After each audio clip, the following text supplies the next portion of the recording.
Zone 15 captain اظہار bag صاحب نے ڈسٹرکٹ ٹریننگ ٹیم کے ساتھ مل کر جمعرات 27 اکتوبر کو کیپٹن اسٹاف کالج لال آزاد میں کراچی میں بننے والے نئے روٹری کلب اور ان کے ممبران کے لیے ٹریننگ پروگرام کا انعقاد کیا۔ تقریب کی میزبانی آر سی کے ہیروز، آر سی کے سگنیچر اور آر سی کے ریزیڈنسی کی جانب سے کیا گیا، جس میں 3271 کے 70 سے زیادہ ممبران نے شرکت کی۔ اس میں خصوصی طور پر جناب انٹرنیشنل ڈائریکٹر فیض قدوائی صاحب، پی ڈی جی سلیم راؤ صاحب، جناب گورنر الیکٹ حنیف خان صاحب، deputy governor madam Durdana Arshad صاحبہ بھی تھیں،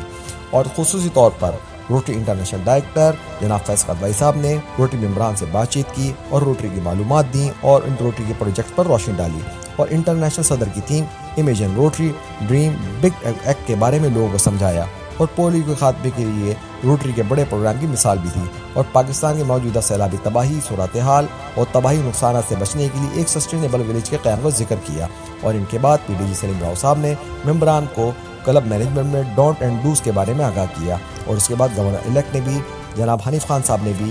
ممبران سے بات چیت کی اور فیلوشپس کی اور اس کے فوائد سے بھی آگاہ کیا، اور زیادہ سے زیادہ یاس آئس لینڈ میں شرکت اور اس میں رجسٹریشن کے لیے کہا گیا۔ اور ان کے بعد آر ٹی شہزادی صاحبہ نے روٹری انٹرنیشنل کی سرگرمیوں کے اہم پہلوؤں پر تفصیل سے ذکر کیا۔ ان کے بعد ڈسٹرکٹ ٹرینر جناب سائرہ صاحبہ نے کلب کی میٹنگ کی اہمیت سے آگاہ کیا۔ ان کے بعد district G M L chair R T Sarmad نے جی ایم ایل کو تفصیل سے پیش کیا، اور تمام کلبس کو اپنی رپورٹس ہر ماہ کی 25 تاریخ کو ایکٹیویٹ کرنے کے لیے کہا گیا، اور خصوصی طور پر کیپٹن اظہار بیگ صاحب نے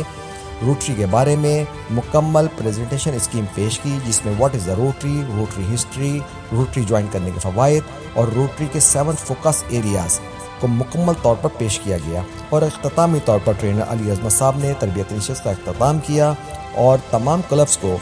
زون اور ڈسٹرکٹ سطح پر زیادہ سے زیادہ تربیتی نشست۔ تقریب کے اختتام پر جناب وائس گورنر جناب سلیم راؤ صاحب کی جانب سے شرکا اور ڈسٹرکٹ ٹیم کو سرٹیفکیٹ دیے گئے، اور ایک شاندار عشائی کے بعد پروگرام کا اختتام پذیر کیا گیا۔